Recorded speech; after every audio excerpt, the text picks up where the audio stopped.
I've got to be straight up with it, and I tell my staff every week, I tell my fellas every week, I really don't give two flying floppers what you think of me at all in any way, shape or form.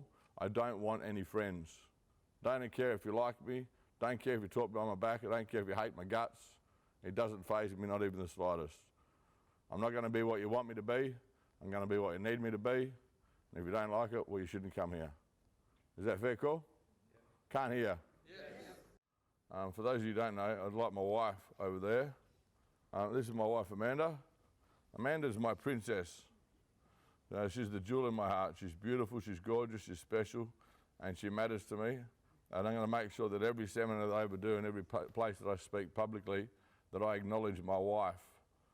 She actually makes my heart flutter, and it's true. Even today, the way that she woke me up was off the charts. Every day she gets up, and the way that she loves me and looks after me and cares for me, after everything that I've done to her, I don't deserve my wife. I'm going to share my background a bit later. I come from 26 years of prisons and institutions. From the age of 9, I spent most of my life in institutions and prisons. I actually got a hold of my Freedom of Information Act file yesterday, and I had all the pictures of me as a kid.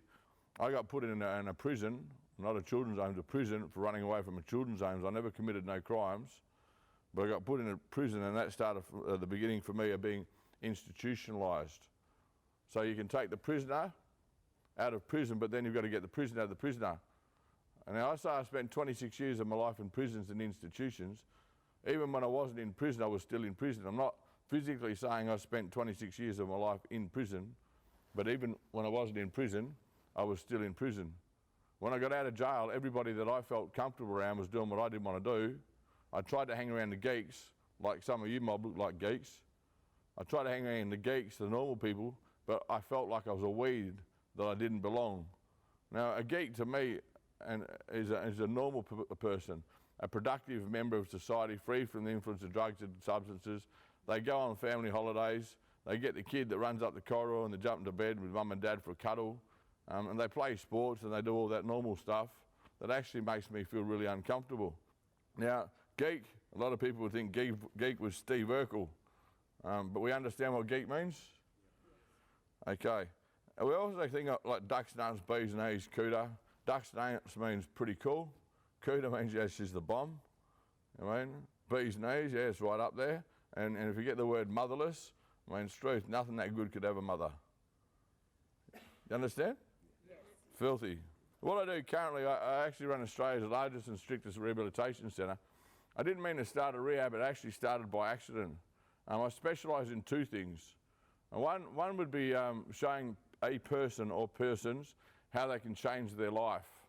And the second thing is I specialise in showing families, which is you mob, how to bring a person to the end of themselves to a point where they want to make the decision to change because they want to make it, not because you want them to make it.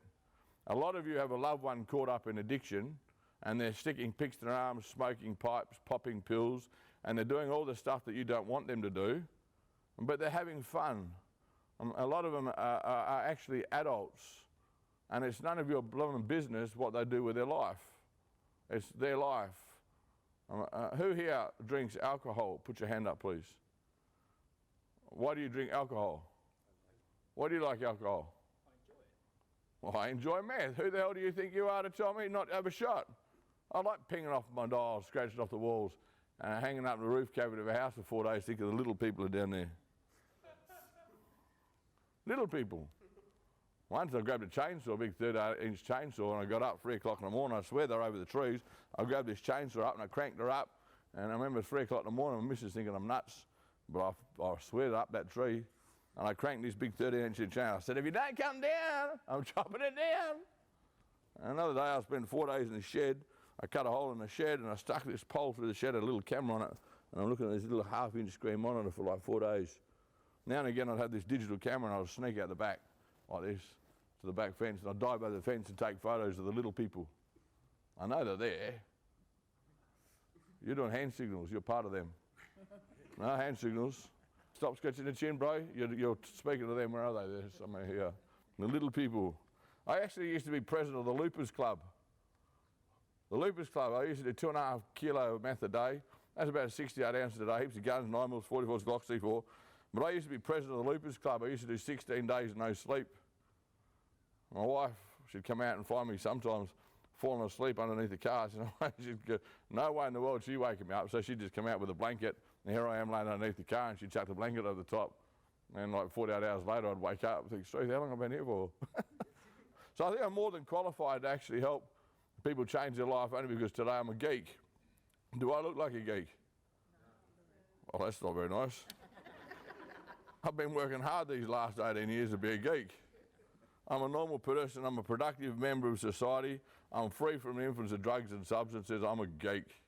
Now, I run Australia's largest and strictest rehab. I've been a geek now for, you can't say I got nuked in 2012, but I've been a geek, you'd probably say 8 years, but I've been normal 18 years, or semi-normal. But we started by accident in 2012. Currently we have approximately between 100 to 140 residents. It fluctuates. We have 70 to 90 staff. We're spread across 14 properties across the Swan Valley. And we're 100% self-funded. We are the largest and strictest rehabilitation centre in Australia. We use the word strictest as personally, I think, as cause and effect. If you touch a hot plate, what's going to happen to your finger? Yeah, so they call us strict because we actually hand a person over to the consequence of their choices. You stick a pick in your arm and you fry your brain, you stay awake for 16 days, and you come to me, what have you done? You've touched the hot plate. You think I'm going to give you a legal drug to get you off an illegal drug? Suck it up, burn your finger, bounce off the corridors for the first 2 weeks. You get no sympathy for me. You want to be dumb enough to stick that battery acid in your system, that heroin in your veins, pop those pills. Well, every decision you make has a consequence. So we just hand you over to the consequence of your choices. Shalom doesn't take in people just who are drug affected. It could be life-controlling issues such as anger or bitterness or resentment. I had a pilot in my house whose issue was anger. We take any person with any life-controlling issue. It could be Asperger's, it could be anxiety, it could be depression, it could be I'm useless, I'm no good, I'm better off dead. It could be obesity, it could be anything. We don't take people from prison. We say, hey, when you get out of jail and you finish your full term, bring me from the gate and I'll send a helicopter to pick you up. I'm still waiting for the phone to ring. That's been 7 years. Shocking. As soon as they get out of the gate and you're done lagging, the first thing you want to do is you want to go get on. You want to celebrate the fact that you've just done 5 years, 2 years. One of my mates in jail there slipped me an 8 ball or an ounce to give me a kickstart. So you think, I'll just do an 8 ball an ounce, or I'll just go down to the pub, celebrate the fact that I've done a lagging. But the second you stick that pick in your arm or smoke that pipe or pop that pill, you get back on that train. When you get on that train, it's lots of fun using drugs and substances and living that lifestyle. But when you get on the train, everyone's awake, you're having parties and prostitutes. You're doing 16 days, 9 days, 5 days. And what happens is the train, it starts picking up speed. It gets faster and faster and faster. And you can see you're going to hit the brick wall. You can see it's going to end in a big finale. And then you wake up one day, you're ringing up, Mum, I need help. And then they get a bit of a scramble, but you have a sleep, you wake up. As soon as you wake up, the first thing you got to do to feel normal is to have another shot. So you have another shot, and you're booting on that train, and then you look up one day, and everyone's gone. They're all jumped off the train. No people. All the windows are shut, the doors are shut, the conductor's bailed. That train is going 200 miles an hour, and the only way that train stops is when it hits a brick wall. It always ends in a big finale. Or you're in jail, laying back in 6 block, and thinking, oh, thank God that ride's over. And then you start thinking, okay, making plans for the future. This time I'm going to do it right, this time I'm going to do this, this time I'm going to do that. Man, that's my whole life. I've been on that train. Who else has been on that train? Round and round the garden like a teddy bear. So I run Australia's largest and strictest rehab. I specialise in 2 things. First thing is showing a person how they can change their life. I've changed my life. Second thing is showing families how they can bring a person to the point of wanting to make the decision to change because they want to change. Again, your loved one is doing what they want to do because they enjoy it. The drugs are good. The meth is good. The ecstasy, the sex on ecstasy is off the charts. The trips, the MDMAs, everything else. The cocaine, oh my God. It is all very yummy. You like your beer, you like your wine. Well, we like our drugs. Mind your own bloomin' business. The problem is we have today is that we have an epidemic on our hands and it's not being acknowledged. and they're trying to put Band-Aids, but the Band-Aids ain't working. They're not dealing with the wound. I've got kids as young as 8 smoking meth. When I was 20 years ago, I was smoking pot like there was no tomorrow. It was a drug of our day. Everybody's smoking pot, hydros and skunk weed and all this different type of chuff. Back in the day, 20 years ago, we'd have amphetamines. Amphetamines you could loop out, stay up for days on end, lots of fun. But then along comes methamphetamines. Methamphetamines, it started coming in and everyone started getting on the rock and the crack and they're doing all this sort of stuff and shooting up and smoking it. And everyone started changing from the amphetamines to the methamphetamines. You're wondering why when you call for the coppers, they won't take your loopy son or daughter away. They just say, no, you move out of the home. No, it's your home. They should move out of the home, but the coppers now are giving advice telling you to move out of your own home because their system is full. People nowadays are smoking methamphetamines like we were, cannabis, back 20 years ago. They smoke methamphetamines just as much as they do cannabis. Methamphetamines is the drug of our day. 92% of the men in our house are on methamphetamines or use methamphetamines. The damage that the methamphetamines does to your brain is off the charts. But why do you drink beer? Why do you drink wine? Why do you smoke your cigarettes? Well, you enjoy it. It relaxes you. I told you I had 140 men in my rehab. I don't have one program. I have 140 programs.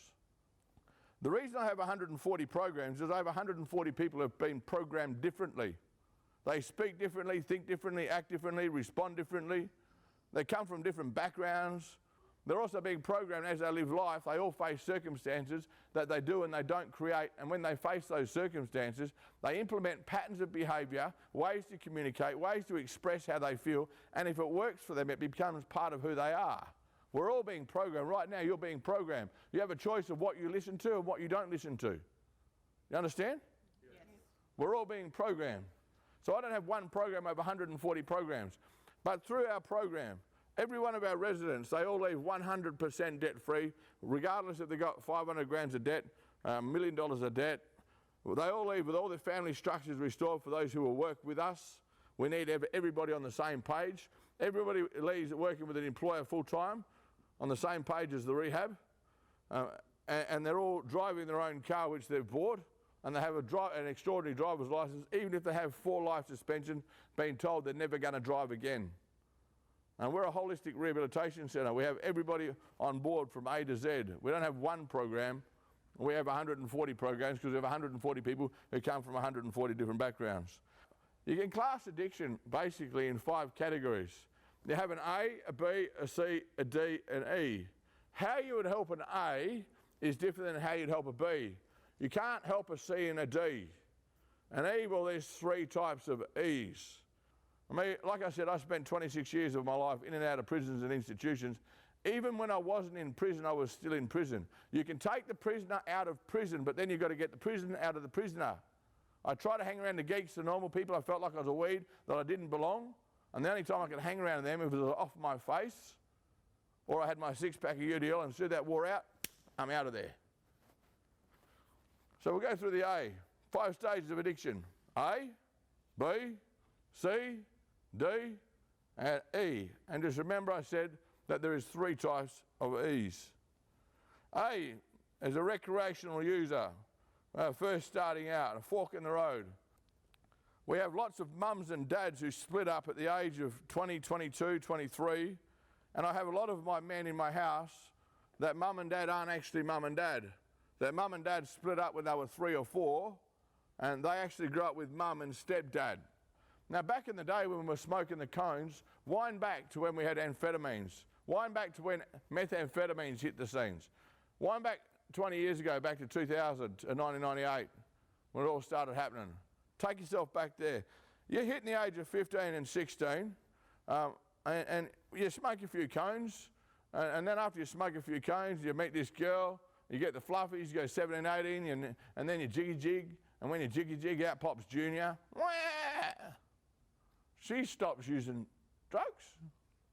She stops smoking cigarettes. But yeah, he still smokes drugs and he still smokes cigarettes.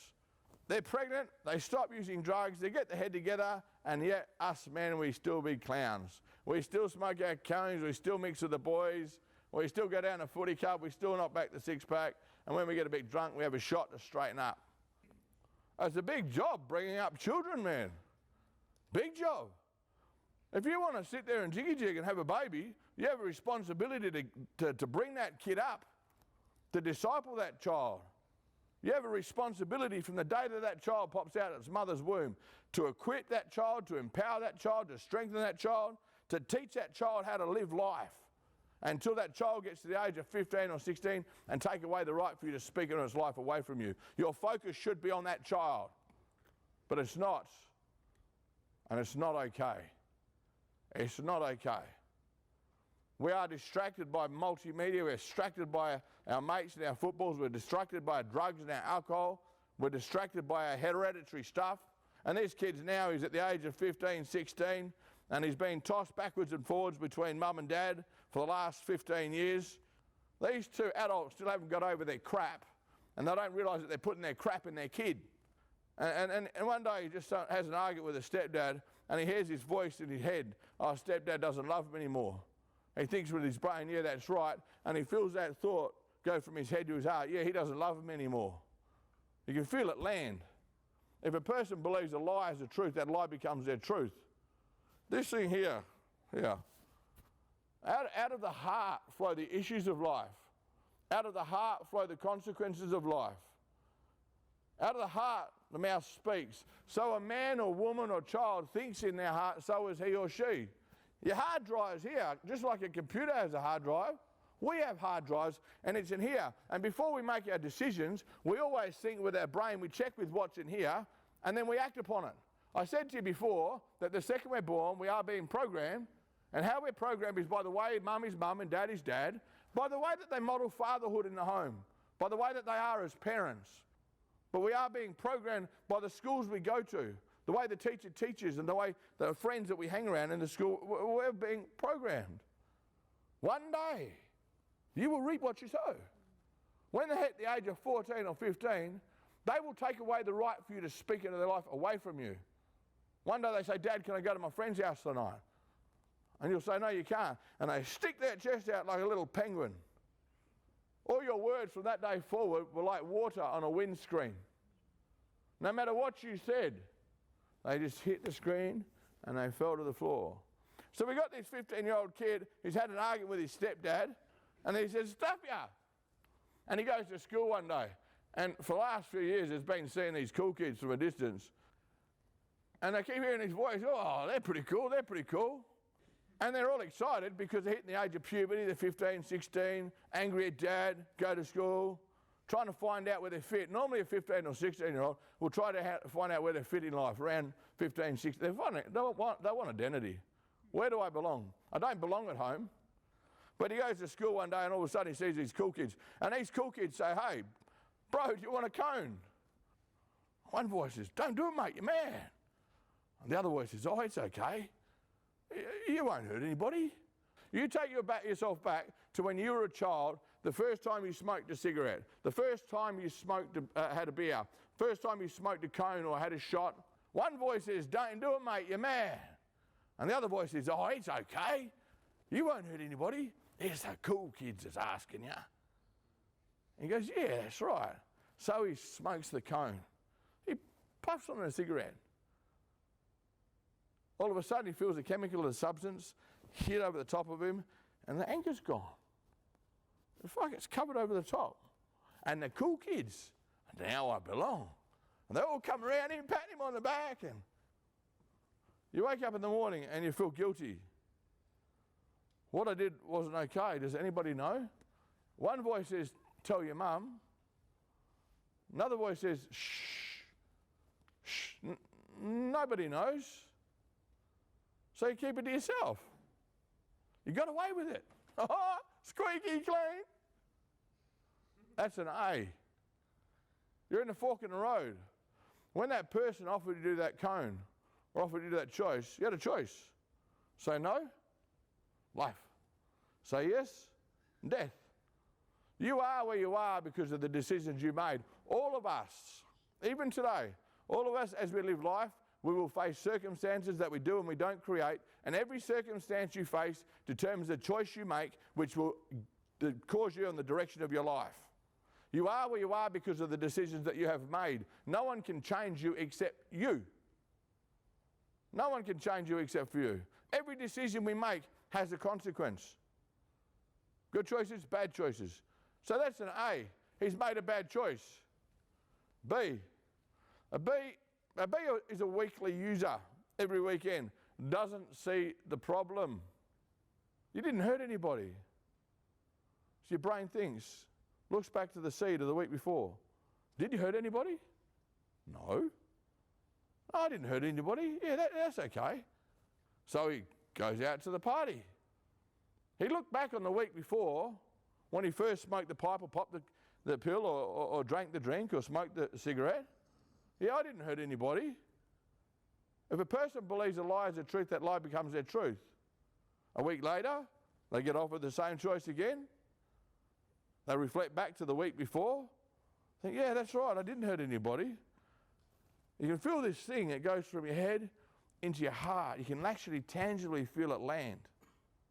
And so they go out for the night and they start partying hard. And the second time is a lot better than the first time.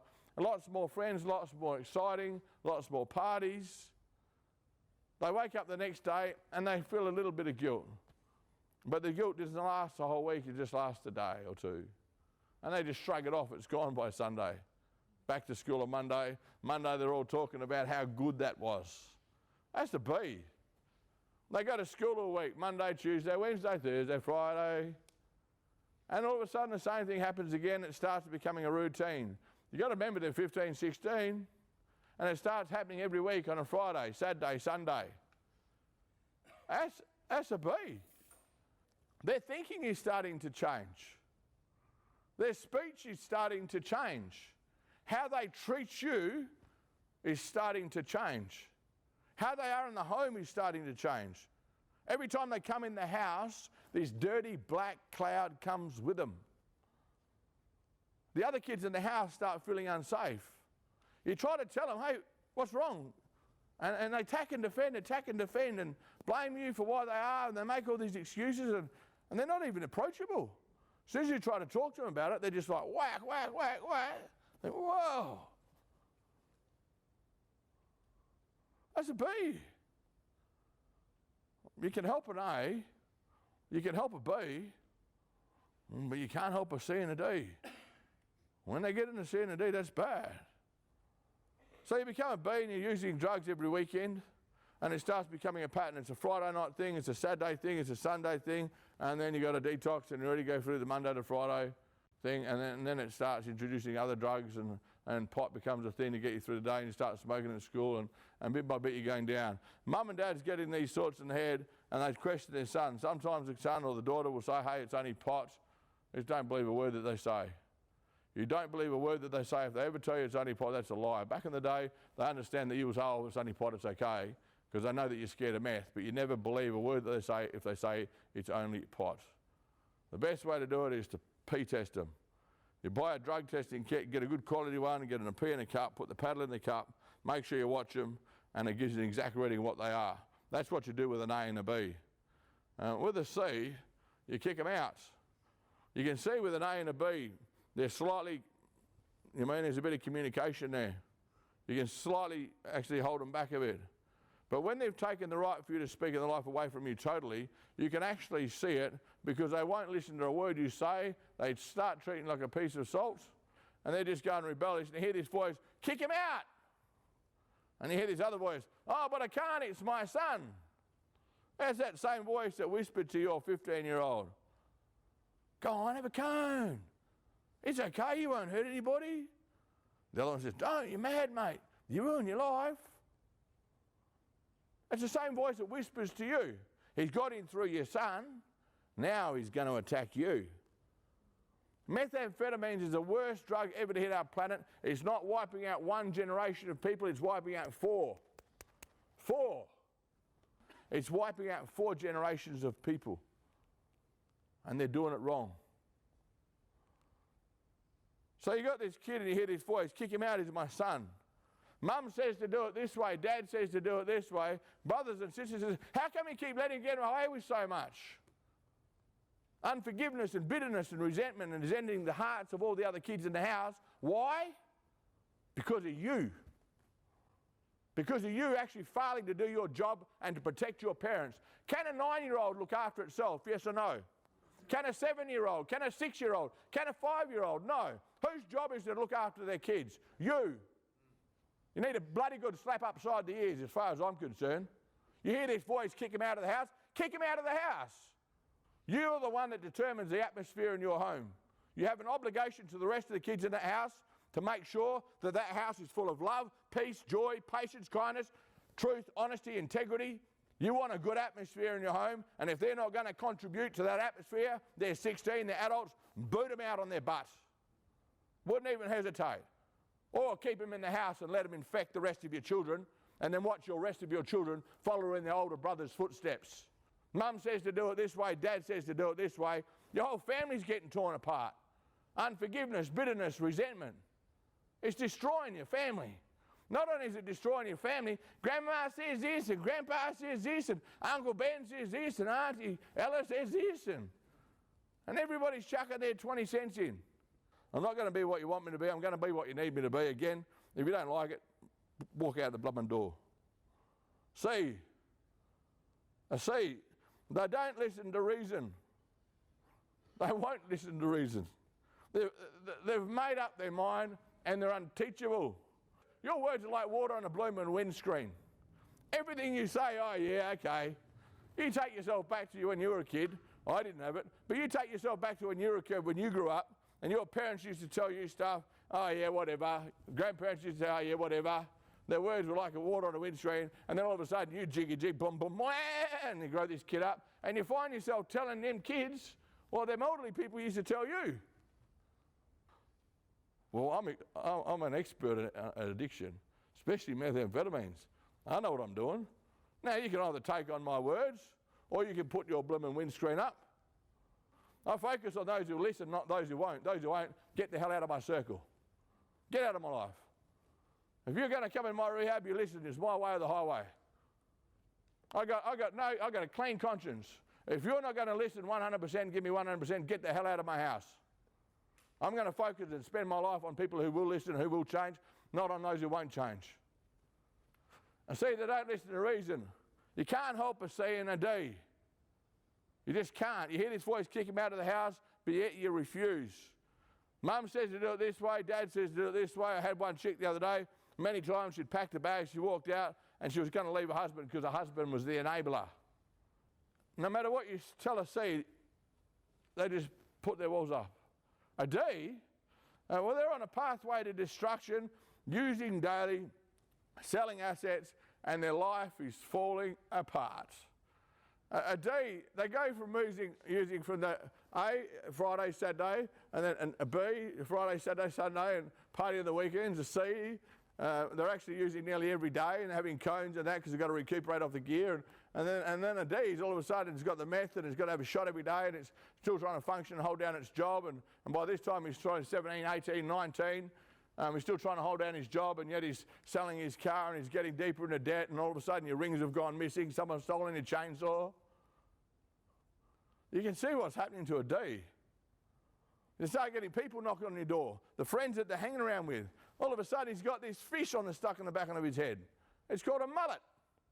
He's got all these piercings in his head. How about stop, let's pause and reflect, and let's look at who else is in the home. If you're a man, look at your wife. What changes have taken place in your wife since the age of 14, 15 when he started doing what he's done? Have a look at the other 4 kids in your house. What changes have taken place in their hearts because you as parents failed to do what you should have done? Is your family full of love, bonded together, united? Or is there unforgiveness and bitterness and resentment and fraction amongst all your family? Light and dark. I'm going to go into this saying light and dark, good and bad. Good choices, bad choices. So a D, Mate, they're using every day. They're doing flat out. Stuff starts going missing. You're confronting them. There's big arguments heaps. Even punch-ups. Punch-ups with dad or stepdad. And then one day, all of a sudden, and they're a flat-out user. They lost all their friends and all their family, and everything's in ruins. And is where all of a sudden it comes to a big finale, and stepdad and son have this punch-up on the lawn. Mum's calling hysterics. The neighbours are coming across the road. Sirens come blazing down the street. They cart him off the property. They get a 72-hour move-off notice for bullfed so he doesn't come back. But he kicked him out of the house. He's an E. He's a flat-out user every day. He's not in your home anymore. He's not in your home, and he's going out and he's sleeping with all his mates and he's couch surfing. He's met this chick. He's staying at his mate's girlfriend, at his girlfriend's parents' house, and they end up getting sick of him. He's going from place to place to place to place and couch surfing. Meanwhile, mum and dad, for a month or two, they grieve. Where's their son? And where's my son? And what's he up to? And by this time, he's 19, 20. The other kids are 13, 14. What's the atmosphere of your house like? It's nice, isn't it? He's not in the house anymore. Nobody has to tiptoe around on eggshells. It's peaceable. You can actually enjoy your relationship. Other kids are running around and feeling happy again. You don't have to hide all your stuff, your purse or your wallet. But meanwhile, bullfed's going out having fun. He's sticking picks in his arm, smoking pipes, having eckies, having coke. You can see he's actually on a train and he's going 100 miles an hour. There's no doors, no stops, no conductors. But he can't see that. You can see that he's slowly destroying his life. And every time you see him or her, all you do is say, hey, what you doing is not okay. And every time you do that, you don't realise that you're actually pushing a wedge between you and them. You're judging them. What are you judging me for? You drink your beer. You sit back and have your bourbons and coke. And here you are telling me not to have my blooming meth. Well, you like your bourbons and coke and beer. Well, I like my meth. I like my chuff. None of your business, hypocrite. That's what they're thinking. You're not treating the person, you're treating the drug. The drug itself, it turns the person that you love the most into the person that you hate the most. The drug changes you. In order to help the person, you've got to treat the drug, not the person. That drug is the evilest drug ever to hit our planet. And we're only seeing the beginning of what's happening. Every time you see them, they look skanked out, fried and frizzled. They're an E. You follow them around, you tell them to stop doing it, but yeah, they're adults. When a person gets the age of 16, you have no right to speak into their life. They're adults. By law, they are adults. But yet you feel compelled that you must give your opinion, and you keep giving your opinion, and every time you give your opinion, all you're doing is driving a wedge between you and them, and the drug turns the person that you love the most into the person that you hate the most, and they hate your guts because their heart is full of unforgiveness and bitterness and resentment because of the judgment that you've placed upon their lives, because of the words that you've spoken over them, and what you've done is just not okay. One day they'll ring you up and they're crying.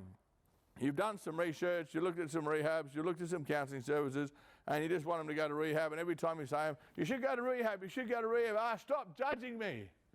You're buying them bags of food, and you're taking it over and you're feeding them because they've got no food in the cupboard. Well, you might as well just go to see the local drug dealer and buy them a gram of methamphetamines and stick the pick in their arm themselves. You're sitting there taking bags of food over there because they've got no food to eat. The reason they've got no food to eat is because they chose to stick their pick in their arm, knowing full well that you're going to bring their shopping every week, knowing that you're going to pay their car loan, or you're going to pay their electricity or their mortgage or their bills. You're no better than a skanked out drug dealer. It's an enabler. Enablers are not okay. They're like a drug. They're toxic. They're poisonous. They're a massive, massive part of the problem. Massive part of the problem. And what they're doing is not okay. They think that they're doing the right thing, but in actual fact, they're doing the wrong thing. And I've spoken to parents who are dealing with A's and B's and C's and D's, and they don't listen. And I tell them, I say, Well, I'm going to tell you what's going to unfold in your life. And I tell them everything's going to unfold on their life. And as it starts unfolding in their life, they ring me up when he's either hit a knee. And I say, hey, before you go any further, I told you so. And then I hang up. I told you, I warned you. I'm not going to waste my time on someone who's not going to listen. I want to focus my life on people who are going to listen. I want to change lives. I've been a full-time volunteer now for nearly 10 years. I don't give two flying floppers about money. I got caught up in the world, 26 years of addiction, trapped in a world that I didn't want to be in, not knowing how to get out. I found a way out. Now, my family are the blokes who are stuck up, caught up in addiction. My family are the ones that are laying back in prison cells. My family are the drug addict and the thief and the weak and the null and despised things. That's my family. That's who I grew up with. All my life I just wanted to be a geek. I wanted to get out of prison. I want to be a normal person. Well, I found a way out, but my family's stuck. They're stuck. They're trapped in a world they don't want to be in. They don't know how to get out. And hey, Mum and Dad sitting at home one day, and the four brothers and sisters, a peace in the household. They're still a bit grieving. And one day, Buffhead rings up. We're going to nickname him Buffhead from now on. So no longer are you Buffheads. We'll call him Buffhead. So Buffhead rings up, bawling his eyes out, Mum, Dad, I need help. I'll do whatever it takes to change my life. I said, hey. And all of a sudden, Mum wakes Dad up. Hey, he just rang up. My prodigal son was lost, but now he's found, was blind, but now he sees. He wants to change his life. So Mum and Dad get out of bed. Mum pulls on a frilly Wonder Woman knickers, puts on the Wonder Woman toupee and the little skirt and the little cape. And then Dad gets the super pants undies with the little pearly jocks and the Superman cape. And they jump in a car and they go out and rescue their poor dreaded son. And they bring him home and Mum, oh, you poor little puppy. And they take him home and he's 22 and they lay him in the bed and he sleeps and they pat that mullet. Ooh. And he sleeps and he stinks and he sleeps and he stinks. And then he wakes up after 2 days and 3 days and all of a sudden, oh, I hear the shower running. Meantime, Mum and Dad's got this plan. They got this table, and they've got the brothers over and the grandma over, and they've got this plan, these rehabs, and they're all organised, man. This is going to be good. And he gets up to hear the shower running, and then they hear the door shut. And they go, hang on a second. He didn't even come out the kitchen. And he goes back to bed. You got to be kidding me. He's just been asleep for 2 blooming days. And he goes back to sleep again for another couple of days. 3 days, 4 days, 5 days. Oh, the shower's running again. Hey, when you finish the shower, can we have a talk? Don't want to let the opportunity go by, you see. Yeah, as soon as I get out of the shower, Mum, so she goes and gets something and have a feed, puts a feed into him, and they sit down at the table and they talk about this rehab stuff, and you can see as you're talking that he's disinterested. He's actually disinterested in what you're saying. And yet he sits there and listens to it. Yep, sounds good, Mum. That sounds good, Mum. So Mum and Dad get on the phone and they ring everybody else. Hey, I've got my son. He's ready. He's ready to come into your rehab. Well, I said, has he got a mouth? Well, why the hell are you ringing me? If your son wants to come in my rehab, why are you ringing me? I said, is his arms chopped off? She says, no. I said, has he got hands? She goes, yeah. I said, can he talk? And she goes, yeah. Well, so bloody well stop bothering me. If he wants help, he rings. And then I hang up on her. He's a junkie. He's a meth head. He's not an invalid. Get off your bum and, mate, if you want help, you call me. If you want advice from me as a parent on how you can help your loved one, give me a call. I'll tell you as a parent what you need to do, not what you want to do. But I'll tell you what you need to do. Not what you want to do. But if you ring me up asking me your son to get in my rehab, I'll rip you to shreds. I'll rip you to shreds because what you're doing is not okay. You're a bloody enabler and you need to slap upside the ears. If you have your loved one living under your roof smoking cones, using methamphetamines, I'll tell you it's pot. You're slowly killing your child. They're one shot away from loopy-land schizophrenia, bipolar, lithium zyprexa, olanzapine, all these mental health nutter drugs. You're enabling your child. Why don't you just go to the nearest drug dealer, buy the drugs, and stick it in their bloody arm? What you're doing is not okay. You're killing your kid. You're not dealing with your kid anymore, you're dealing with a drug. So your son sits there and listens to all the words that you have to say. Yeah, okay, Mum, yeah, okay, Mum, yeah, okay, Mum. And then after the conversation, or the lecture, as he would call it, the conversation, as you would call it, is finished, he says, Mum, Dad, I just got to drop a phone up to the road. I'm going to be back in a couple of seconds. Won't be long. 5 hours later, he comes back. Can I do the dishes? Do you want the floor mopped? Can I wash your car? Can I vacuum this? Can I do this? Can I do that? You've just rested him from an E all the way back to a C. You just put them in bed for 5 days. They were at the bottom of the bottom of the bottom. They were out in the ocean drowning. They're at the point, I can't do this anymore. I want to change. They put their hand up, and here you are, an unqualified person who isn't actually qualified to handle that person or help that person change. You grab them by the hand, you put them back in your house, you arrested them to a C and a D, and now we've got to go through the whole bloody lot again. Now you've got them in your home. Well, let's go through the C and the D process again, shall we? Oh, but I can't have him on the street. He's my son. Well, why don't you just go stick a knife in his guts and up him and kill him? Get it over and done with. Cut his throat. Chuck him in a dumper bin. Well, that's a bit harsh. Well, I didn't get 2 flying flops. I'm not going to tell you what you want to hear. I'm going to tell you what you need to hear. We're dealing with methamphetamines. We're dealing with addiction. We're dealing with drugs. You want it nice and soft and fluffy? Bugger off. I'm not going to be what you want me to be. I'm going to be what you need to be. I know what I'm doing, mate. Or it could be his girlfriend, it could be his brother, it could be his sister, it could be his auntie. Somebody else takes him into the house.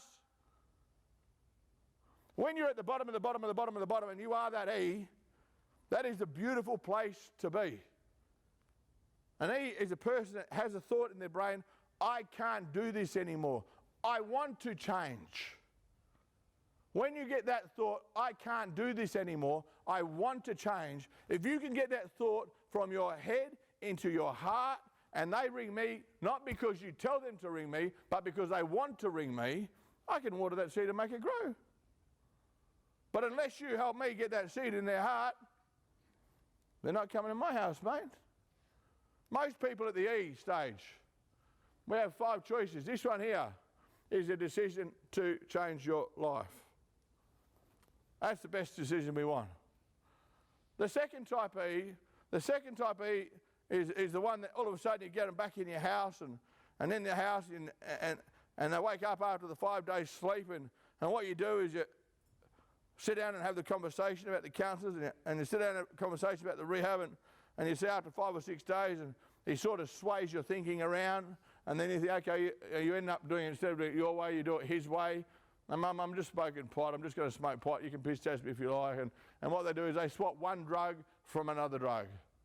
And they go from the meth to the chuff. Oh, Mum, I'm just going to smoke chuff. That's what I do, I promise. You can piss test me, do all that. They go to the doctors load them with Valiums and Seroquel and all this other stuff. And they say go from an illegal drug to a legal drug and they stay in your home.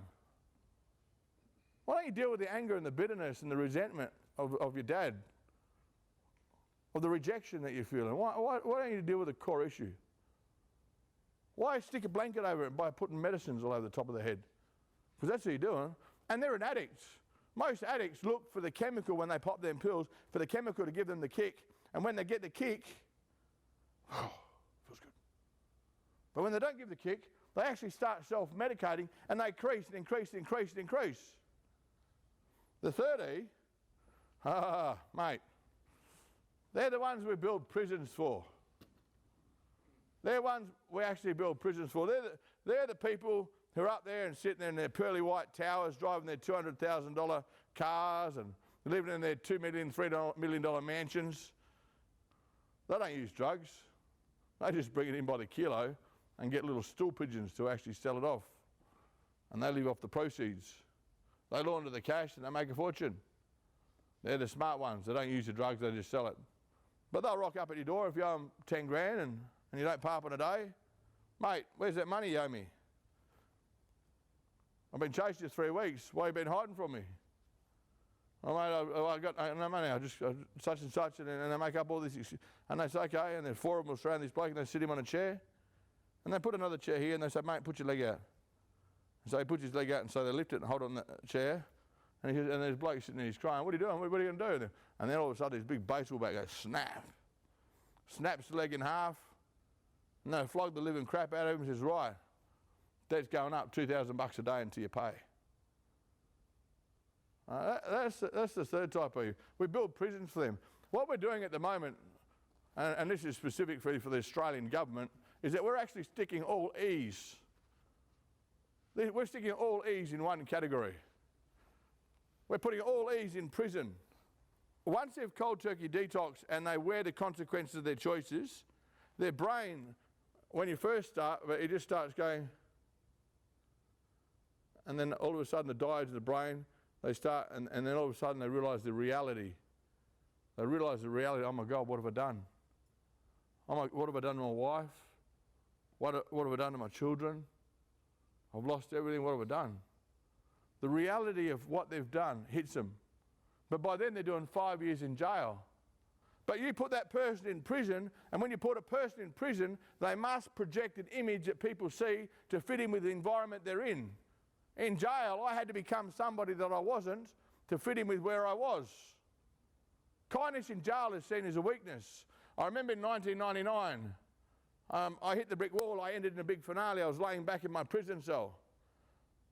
My wife was stuck out of her house, the bailiff had blocked off the fence. I had a son who was just born, 2 weeks old, and I had my other son, Peter. My wife had no nappies, no food, no car, no clothes. She was stuck out of the house. I'm laying back in 6 Block in Canning Vale Prison in Western Australia. I'm laying back in jail, and I'm thanking God thank God the ride's over. I'm laying in my slot, and then in comes 3 fellas.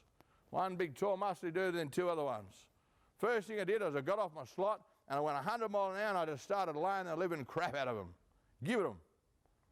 If you don't do that on your first part in jail, and you get 3 blokes walking in your jail, in your slot, what's going to happen to you? You're going to get stood over. You're going to get bullied. You're going to get picked on. You're going to get people come and think they can use you for some sort of tool. We're breeding criminals. Not only are we breeding criminals, we're putting 3 types of E's all in the prison system, and they're making better connections so they can get a hold of better gear. And the reason they're not calling me when they get to the gate is because somebody in the prison has offered them an ounce of gear that when they get out, hey bro, here's a kickstart, get you started. They've been programmed in that 5 years. Not only have they been programmed, you've got your sons and your daughters visiting dad in prison for 5 years. And they tell everybody in school, oh, my dad's in jail. I visited Acacia prison 2 months back. My mate Fred, his dad's in there, and his son's in there. 4 generations of prison. 4 generations are in prison. Not okay. You can take the prisoner out of prison, but then you've got to get the prisoner out of the prisoner. A lot of us don't want to be who we are, but it's not as easy as just saying, stop using drugs, because when you stop using drugs, what about what's in here? Why did that man molest me when I was a child? Why did my dad run off? Why didn't mum and dad? Why didn't they grow up together? How to identify an addict? Methamphetamines. This stuff here is called the CUDA. CUDA, shards. It's pretty good gear. If you see that laying around your house, sometimes it could be actually Epsom salts or rock salts.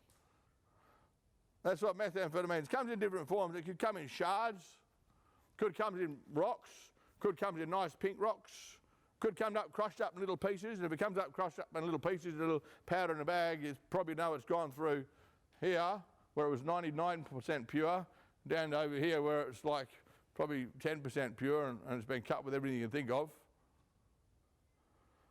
Me, I used to always inject it, stick it up, vein it here, in between my toes, wherever you stick a fine vein. Some people do it in their neck.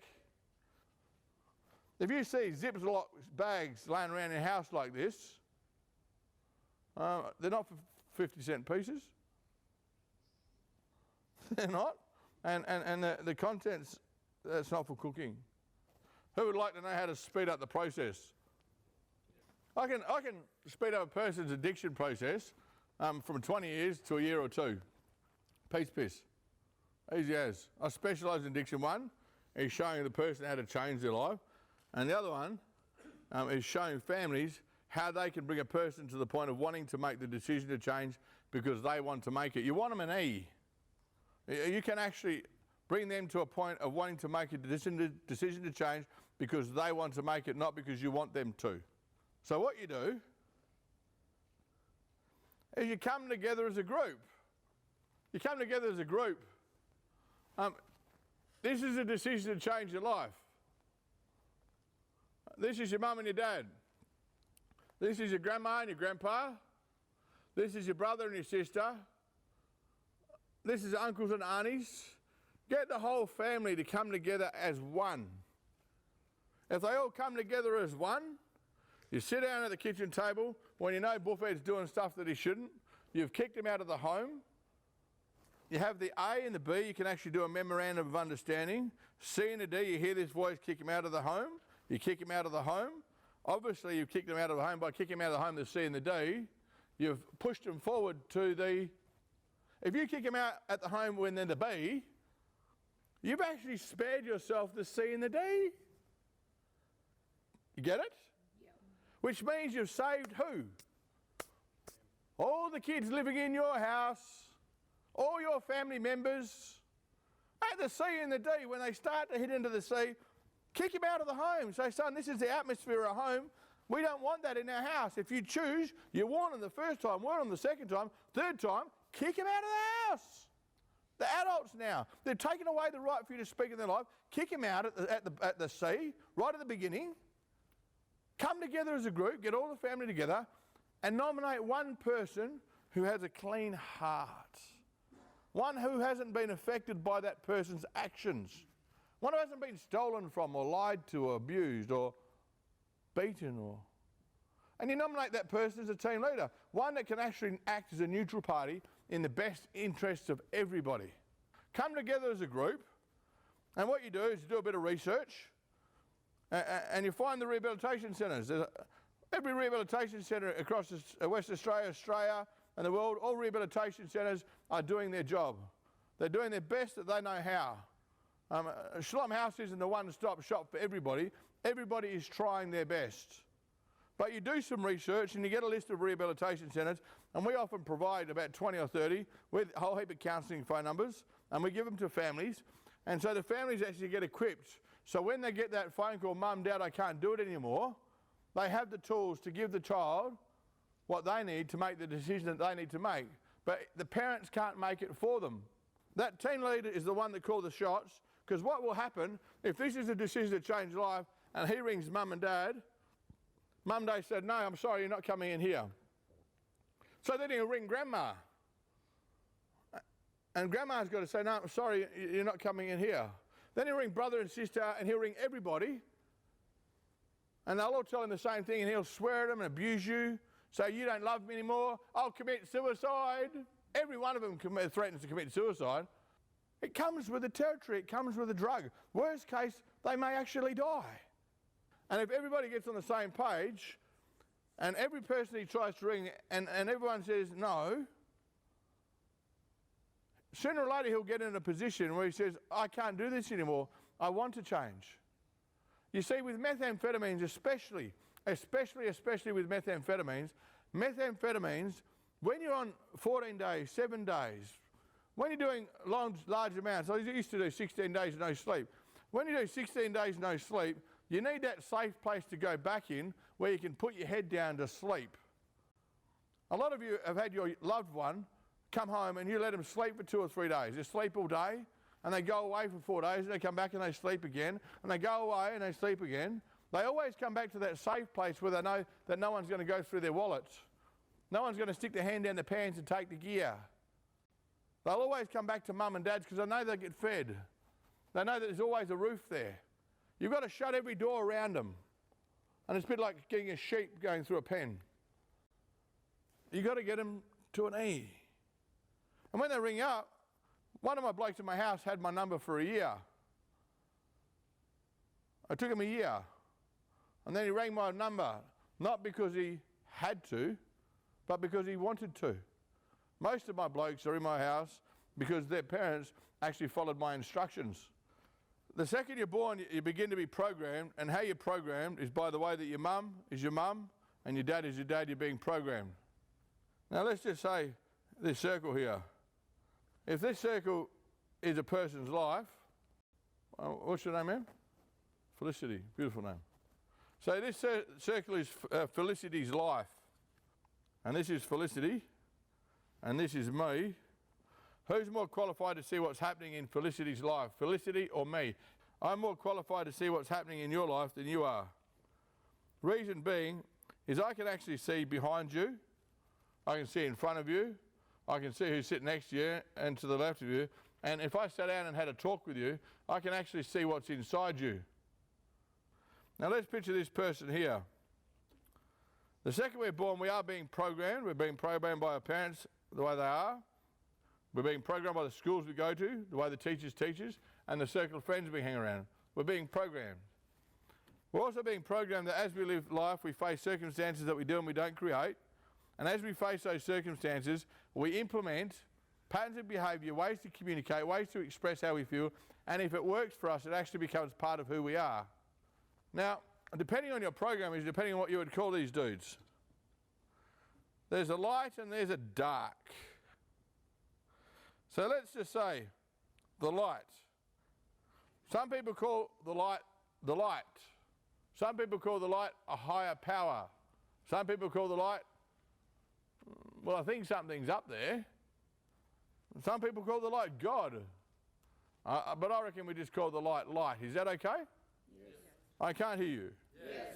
So we're going to call the light light. So the light represents love in its purest form. 100% flawlessly pure love. The fullness of everything that is beautifully, flawlessly good. Would love ever give up on anybody? No. Truth, honesty, integrity, transparency, accountability. Pick up the rubbish on the floor. Others focused, family, unity. You're not a we, you are good enough, you do belong. Everything that is beautifully, perfectly good. The light. Now, this dude over here, dark. Some people call him darkness. Some people call him a demon. Some people call him the devil. Some people call him a really bad man. Some call him an absolute prickle. And I've been called that once or twice myself. Unforgiveness, bitterness, resentment, anger, kill yourself, you're useless, you're no good, you're a weed, lies and deceit and division and pain. But anyway, this light, what it does, it sits on your shoulder and it follows you. And what it wants to do, it actually wants to get inside of you to operate through you. It wants to get inside of you to influence the way you speak and the way you think and the way you act and the way you respond. See, what's in your heart influences the counsel you give. It influences the words you speak. It influences how you think. It influences how you set in your life. If you've been sexually abused and all that sort of stuff, you've set boundaries in your life to make sure it's never going to happen again. And what these dudes do, they wait for you to face circumstances, and when you face these circumstances, they whisper to you. I grew up in Lockridge. I'm the second oldest of 5 children, an older sister, 2 younger brothers, and a younger sister. I was a sort of kid growing up. I got a relationship with my dad as a kid. I loved my dad. He was a mechanic, diesel mechanic. I can smell every time I smell diesel oil, it reminds me of my dad. I remember heaps of times where Dad would come home and I'd run out the front and I'd just jump on his leg, and I'd be that sort of kid that goes like this and you just can't shake him off. You know, I just loved my dad. I loved my dad so much. My dad was my world to me as a 6-year-old kid, 5-year-old kid, 4-year-old kid. I just idolised my dad. And I'm 7 years old, and I used to spend lots of time with Dad. And anyway, we had a lady who's 15 at the time, and I have no disrespect towards this lady, I really care about her, but she lived 2 doors up from us. And at the time she was 15 and she was our babysitter. I looked after us every time Mum and Dad went out. And one particular night, Mum and Dad, they used to have a few beers, but Mum and Dad went out one night, and this is according to my memory. Mum and Dad went out one night, and I remember waking up at 3 o'clock in the morning, and all I could hear was yelling and screaming. I hear Mum yelling and screaming at Dad and all this, and I got up and I tiptoed down the stairs, and I just seen Dad going for the door, and as Dad got to the door, Mum had this pot, and she threw this pot fair in the back of Dad's head, hitting him in the back of the head. And I remember looking, and I just cried, and I looked at my mum, and I could feel a little bit of anger towards my mum. Why did she do that to my dad? I felt angry at her.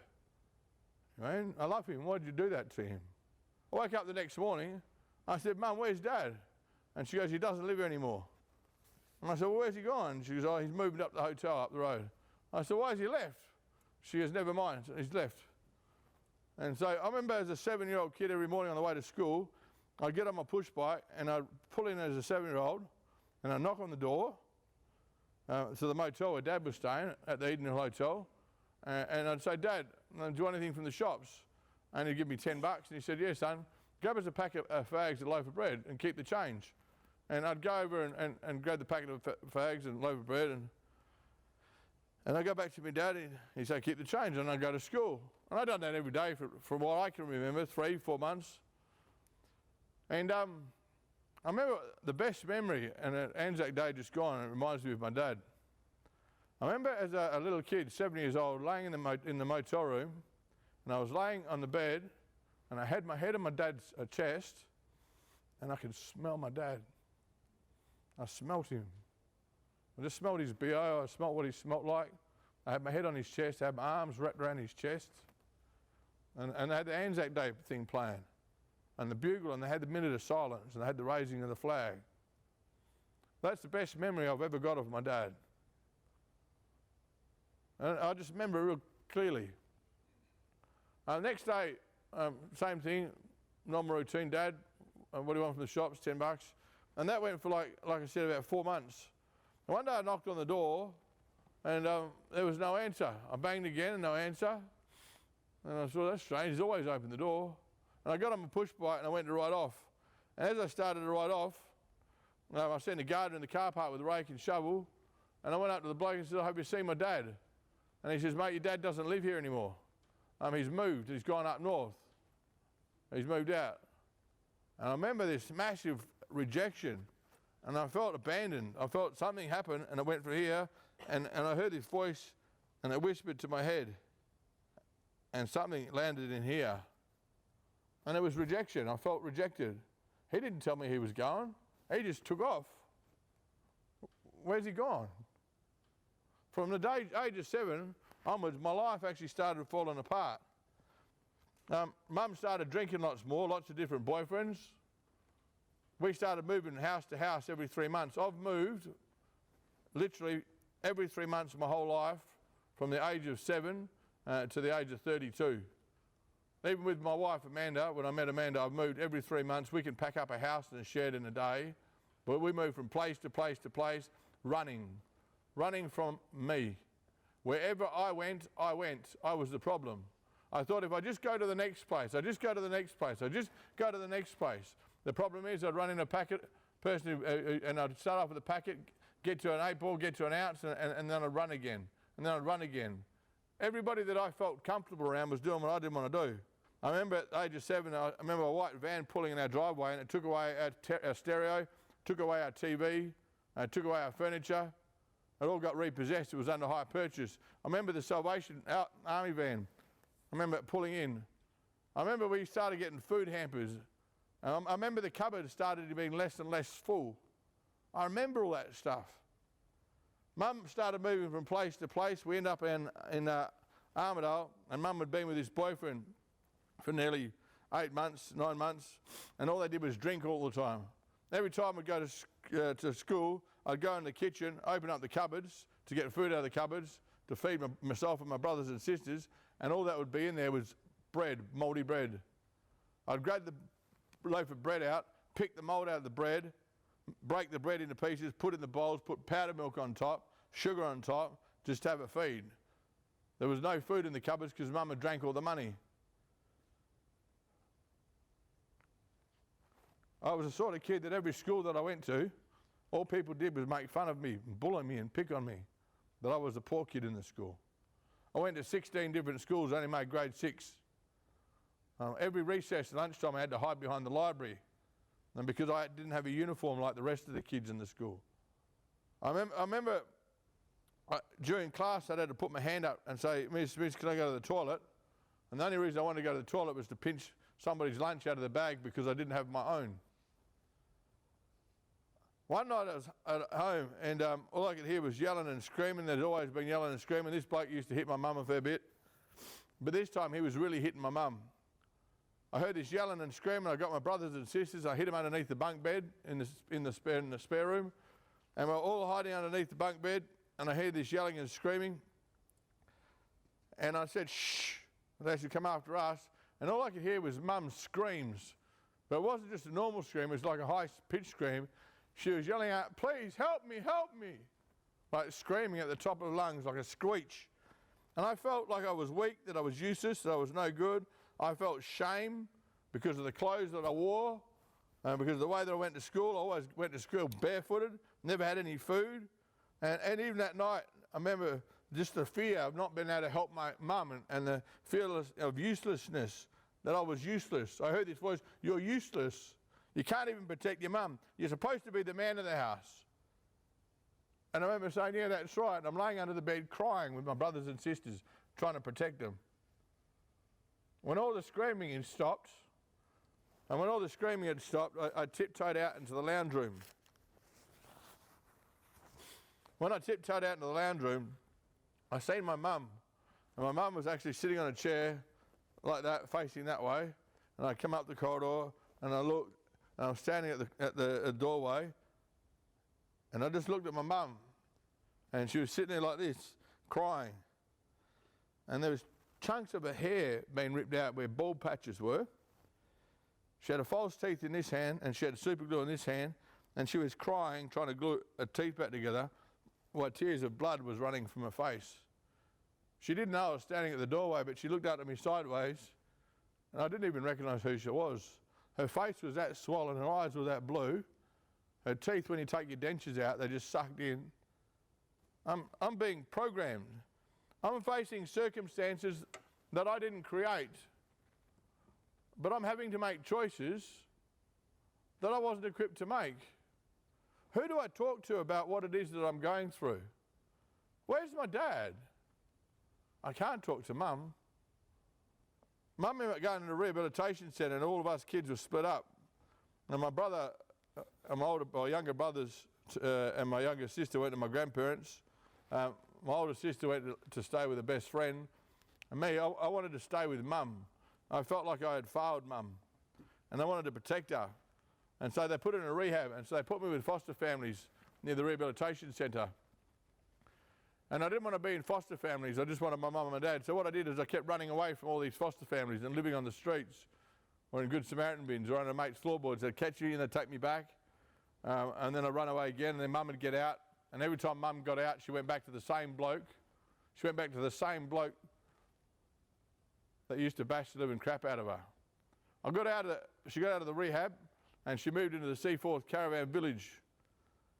And I moved in with my mum, and the same thing continued. She went back to the same bloke that beat her. Drinking continued. I met this young kid when I was 8 at the caravan park, and we become best mates. One night he says, "Do you want to stay at my caravan for the night?" And I asked my mum, and my mum says, "Yeah, that's okay." So I stayed over his house tonight, and I went to sleep, and I woke up at 3 o'clock in the morning, and my pants were down my ankles.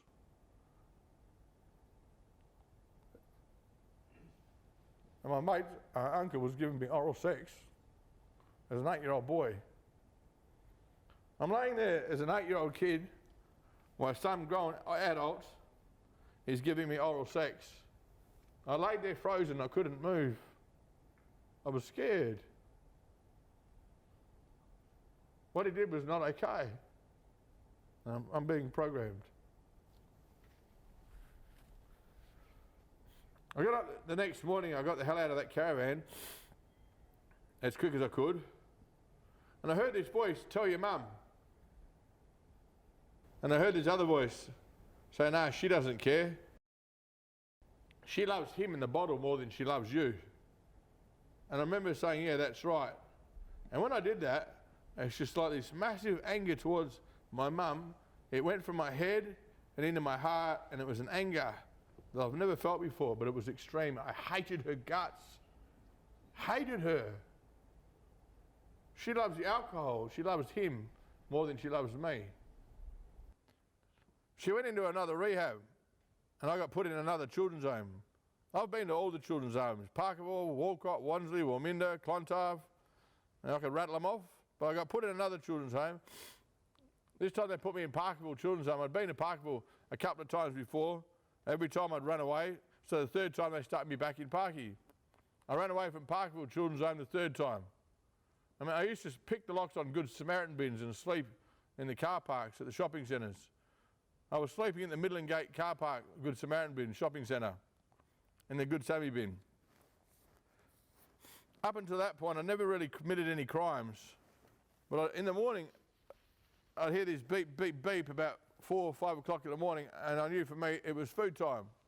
I'd get out of me Good Sammy bin, and I'd follow the delivery truck around, and as the delivery truck dropped his stuff off, I'd grab a couple of bottles of milk. They used to be in bottles in them days. Grab myself some dairy custard, grab myself some cinnamon and a loaf of bread, and then I'd take it back to my little hut, and then I'd lock it, and I had my bedroom set up inside this Sammy bin, and that was my home. They must have emptied the Sammy bin and found out that I was sleeping in the Sammy bin, because I remember I went back there one night and my bin had been emptied, all my food had gone, and there was nothing in the bin. It was a cold night. But I woke up at 3 o'clock in the morning and there was a spotlight on my head. The coppers were there, and they caught me sleeping in a Good Samaritan bin as a 9-year-old kid.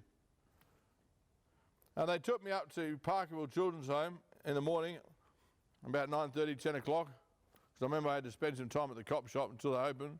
And then they took me out to Parky, and I remember I walked into the Parkerville Children's Home, and when I walked into the children's home, and they took me in the office, no introduction, no speaking, no nothing, but I walked into the children's home, and there's Dad sitting there, and there's a counsellor sitting there, and here I am here, and within 2 seconds this lady says to me, hey Peter, you obviously don't want to be here anymore. You go with your dad, or you can go to Longmore. And I remember when I walked into the room and I seen my dad sitting there, and I seen the counsellor sitting there, and when that lady said to me, she said, you can either go and stay with your dad, or you can go to Longmore. I thought to myself, when I looked at my dad, I heard this voice, he doesn't love you anymore. And I thought to myself, yeah, that's true, he doesn't love me anymore. If my dad loved me, why did he run away and leave me? If my dad loved me, why didn't he protect me? So I remember saying, yeah, he doesn't love me anymore. And that same overwhelming anger that I had towards my mum went from my heart. I said, yeah, that's true, he doesn't love me anymore. I felt the anger in my heart land, and I said, I'll go to Longmore. And then I heard this voice, and this voice told me, he says, Peter, Peter, you're making a mistake. And I thought, nah, stuff him. Stuff him. Make him pay for what he's done to you. And I thought, yeah, stuff him. Make him pay for what he's done to me. I knew I was making a mistake. I heard this voice, Peter, Peter, you're making a mistake. Let me ask you a question. Let me ask you a question. Hands up if my mum loved me, please. I want everyone to participate. Hands up. Hands up if my dad loved me.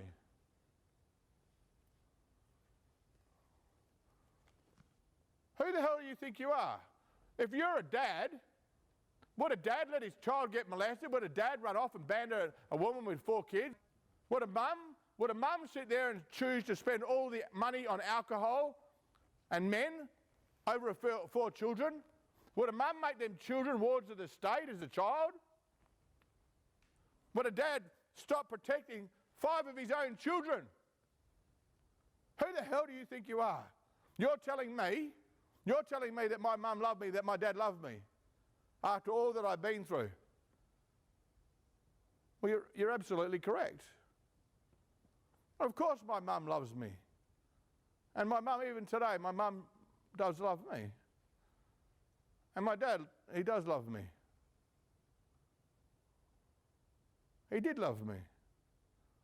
But if a person believes a lie as a truth, that lie becomes their truth. I believe that my dad didn't love me. I believe that my mum didn't love me. I believe that I was useless and worthless and a weed and no good. I was carrying so much shame on me because of that man sexually abusing me and doing stuff to me. Sometimes it takes a person on the outside of the circle to show the person on the inside what it is they can't see. Does it line up with the light, or does it line up with the dark? Everything that I believed lined up with the dark. That's why people see counsellors to talk about the childhood issues, the childhood traumas. We go back to the roots of where stuff happened. A lot of you sitting here today, you've been through stuff over the course of your life. You're too scared to tell anybody. Imagine what people will think of me. You're carrying unforgiveness and bitterness and resentment. You're carrying guilt and shame.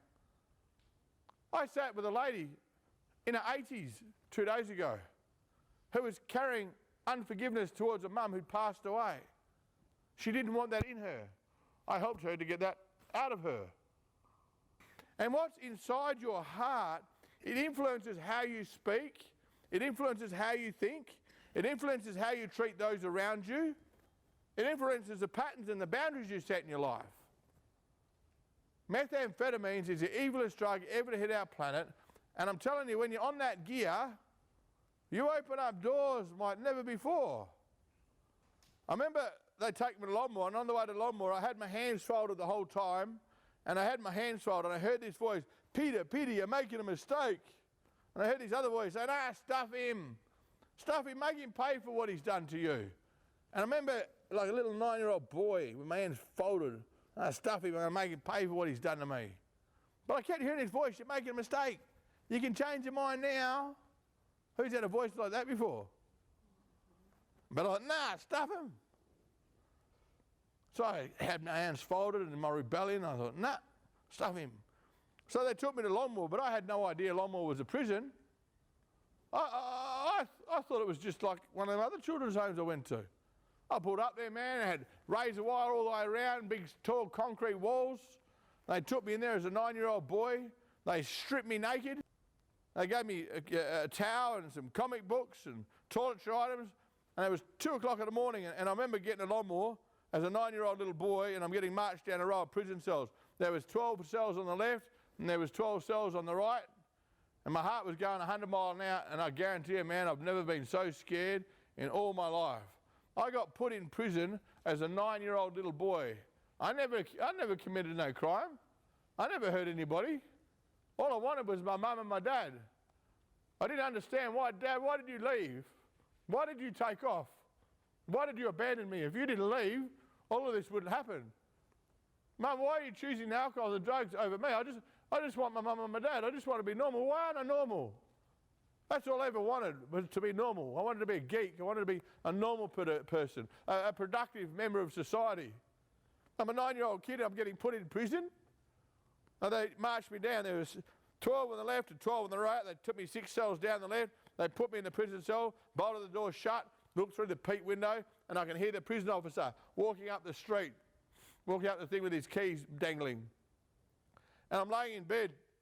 I jumped on bed, threw my stuff on the steel bench, grabbed a hold of my pillow, and I started crying, bawling my eyes out side to side. Please let me out now. Please let me out now. I promise I'll behave. I promise I'll be a good boy. I promise I won't run away again. Whatever children's home you put me in, I promise. I promise. I'm a 48-year-old man, 49 this month. I sleep every night and I cuddle my pillow and I rock side to side to get to sleep. I've been doing it since I was 9.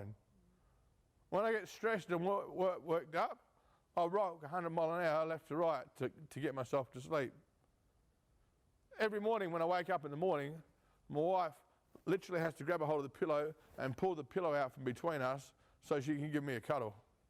My pillow makes me feel safe. But I'm a 9-year-old little boy laying in a prison cell. I got put in a prison just because I wanted my mum and my dad. I never committed no crimes. And I kept crying and crying and saying, please, please, please let me out now. I was an E.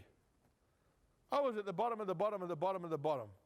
If somebody had opened that door that day, I know that my life would have changed. I know that I would never run away again. But the door, it didn't open. I heard a voice in my prison cell as a 9-year-old little boy. And this voice said to me, he said, Peter, from this day forward, I want you to look after yourself. So I made a vow. From this day forward, I'm going to look after me. I got up the next day.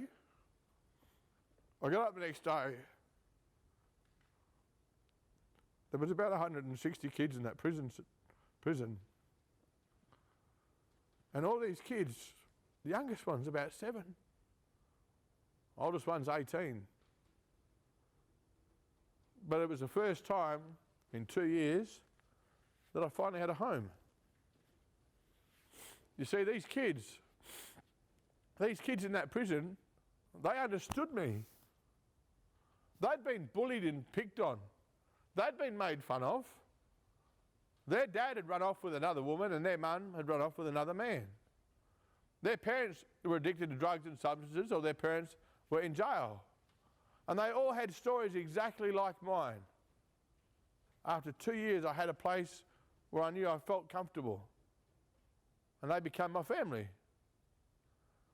I got out a lawnmower after 3 months, and they put me into another one, Warminda Hostel. I met one of the kids in the hostel, and I started doing what he did. I started breaking into houses and stealing cars and living on the streets. I became a street kid from the age of 9. They'd locked me up, and then when I get out, I went back on the streets again. They'd lock me up, and they'd put me back in the children's home. I go back on the streets again. I was made a ward of the state, I think when I was 7 or 8. I spent 26 years of my life in institutions and prisons. I literally spent 7 years from the age of 9 to 16 in Longmore. I'd be out for 3 months, back in for 6 months. Out for a month, back in for another 11 months. Once I was only out for a day. 1 day. And I'm back in for another 6 months. I graduated at Riverbank in 1986. I spent 18 months straight, 2 years in Riverbank, but 18 months straight the first time. And then in Riverbank the second time. And then I graduated jail in 1991. My jail number is IO912410.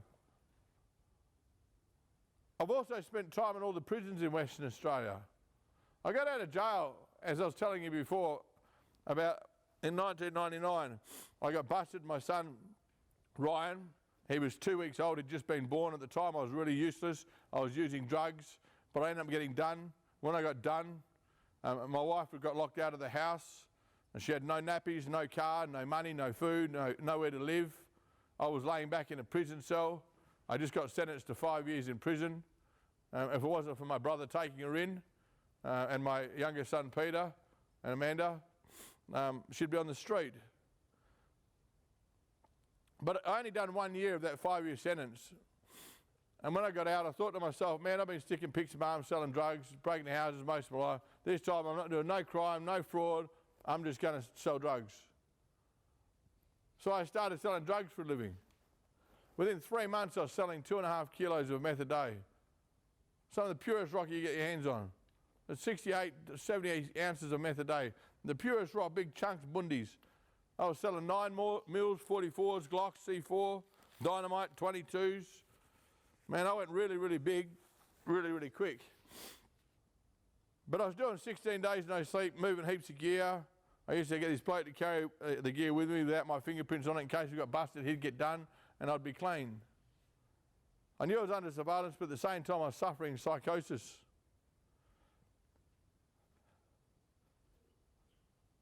I remember coming home after doing 16 days no sleep one night, and I slept, And I woke up the morning, day before, what happened was I bought a box of dynamite with a heap of detonators, and I gave this bloke a stick of dynamite with a detonator and as a sample for the box.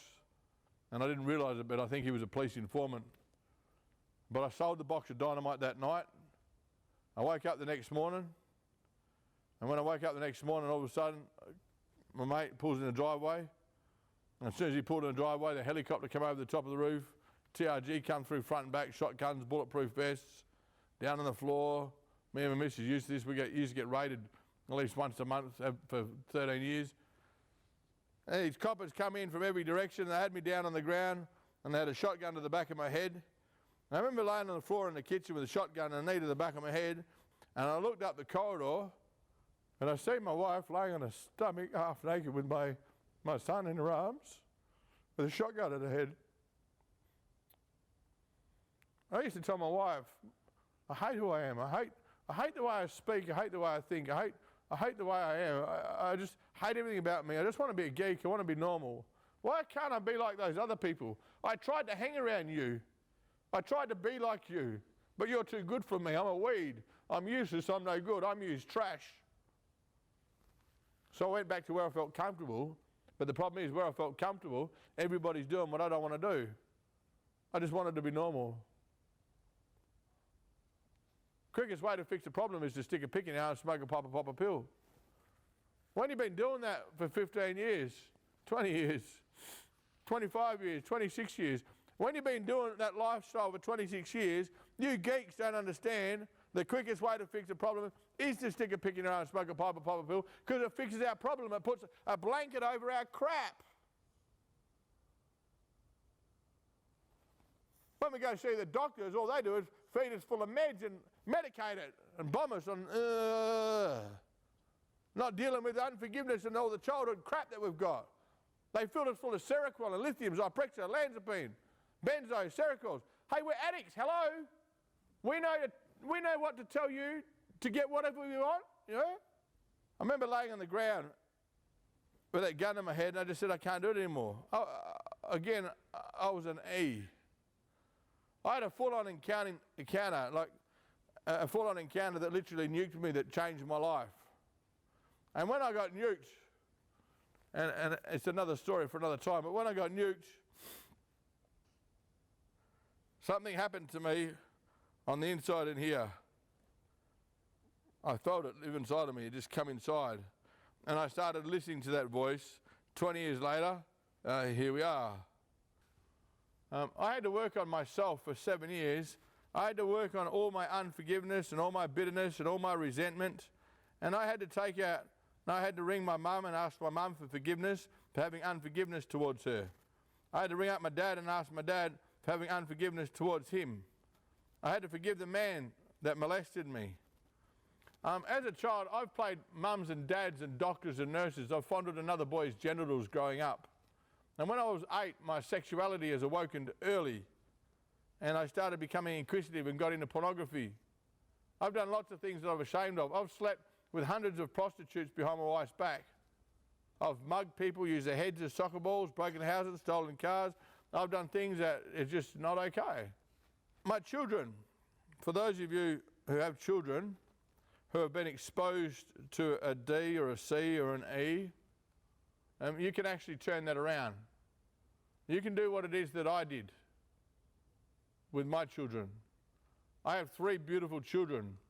My daughter Toshalina, my son Peter, and my son Ryan.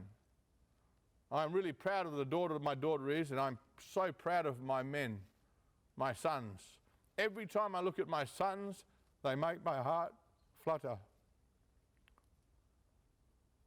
My son Peter, I'm so proud to call him my son. My son Ryan, I'm so proud to call him my son.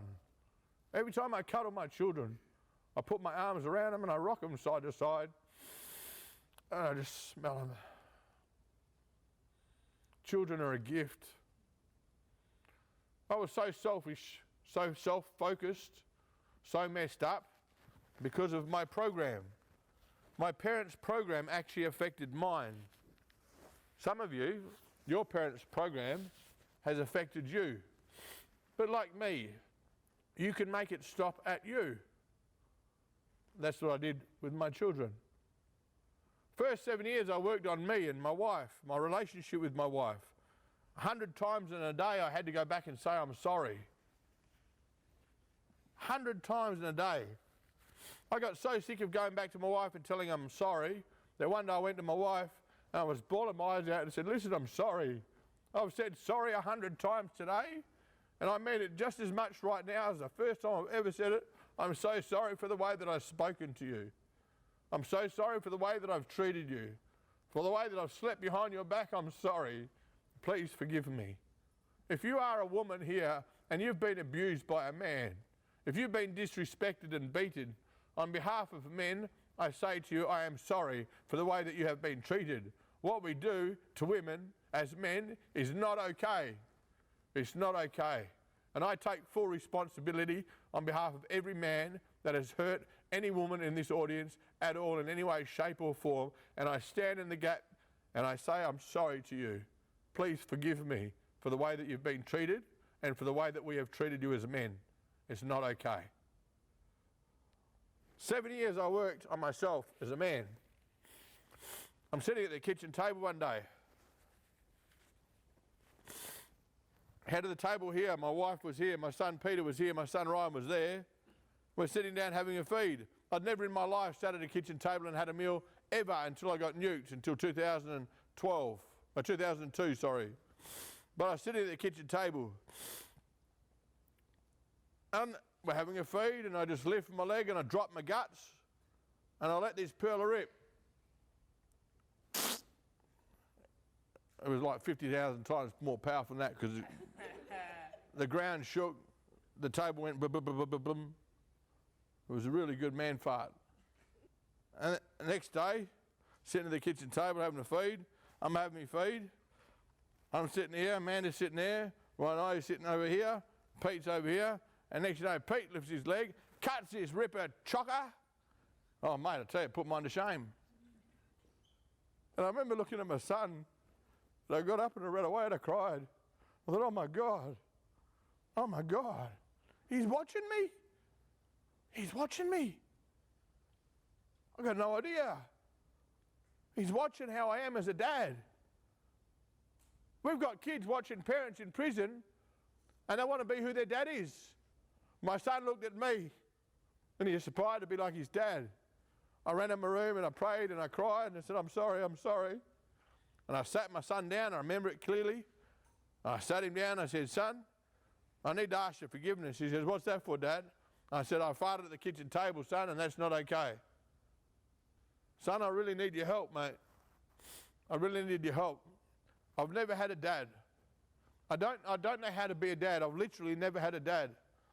No one taught me how to shave. No father figure at all. I've never played sports at all. I've stolen cars, I've broken into houses. If I wanted something, I just took it. And I said to Peter, I said, Peter, I need your help, mate. He goes, what for, Dad? I said, you need to help me to be a dad. You need to help me to be a dad. Teach me what matters to you. Teach me how to come alongside you. Teach me and show me what I'm supposed to do. And I focused for the next 7, 8 years, I think from Pete when he was 9 onwards, and I asked his forgiveness for all the mistakes that I've made, all the wank things I failed at being a dad. I said, I'm sorry. And there's things that he said, and then I said, well, if it's real for you, it's real for me. I'm sorry, son. Please forgive me. And I took ownership of all the mistakes that I made. And I said, son, please help me to be a dad. Come alongside me and teach me what matters for you, matters for me. But just know that I'm actually not going to get it all right. I've never been on family holidays. I've never had the privilege of running up the corridor and jumping to bed with mum and dad for a cuddle. I've never done enough stuff like that. But I'm going to tell you, son, I promise you, over these next years to come, I'm going to do my best at trying to be the best dad that I can be. And I'm letting you know that I'm going to fail you, son. I'm going to let you down. I'm going to make mistakes. I want to be honest with you, I'm going to make mistakes. But I want to ask you a favour. On these next 8 years, I'm going to try my best to be the best dad that I can be. And one day when you have children of your own, if I can fix up 70%, can you please fix up the last 30%? And have I got it right as a dad? Nah. Every family holiday that we went on, I stuffed it up. Couldn't stand sitting still. I mean, even as a dad, did I spend a lot of time with my kids doing? No. Do I feel like I got it right as a dad? No. Was I what they wanted me to be? No. God, it's hard being a dad. It's hard. Did they turn out like me? No. Because I took ownership of all my mistakes. And if you have kids living in your house, take ownership of yours. You can fix up the mistakes that you made, you can. But sit them down and remember, what's really real for them, if it's real for them, it needs to be real for you. They might come out and stuff with you, and for you think, what the hell are you on about? But if it's real for them, let it be real for you. Take ownership and say, I'm sorry. And when you do that, you release them. It could be as harmless as says, you're fat and you're ugly and you're no good. I'm fat and I'm ugly and I'm no good. It goes from the head, enters the heart, lands into the heart. It grows like a seed. And once it's in there, the D uses those lies, and they are lies, to whisper to your brain to make that seed sprout and grow. One wants to produce good fruit in you. One wants to produce bad fruit in you. You are where you are because of the decisions you make. My job is to be there. If you struggle as you live life and you face circumstances that you do and you don't create, I would give you advice of what to do, but unless you do it, you will reap the consequences of your choices. Every circumstance you face determines the choice you make, which will give you an outcome. An E is that 9-year-old little boy who was in a prison cell that was cuddling his pillow, rocking side to side. He wanted out of that prison. If somebody had let me out of that prison when I was 9, I know my life would have changed. I know it with all my heart.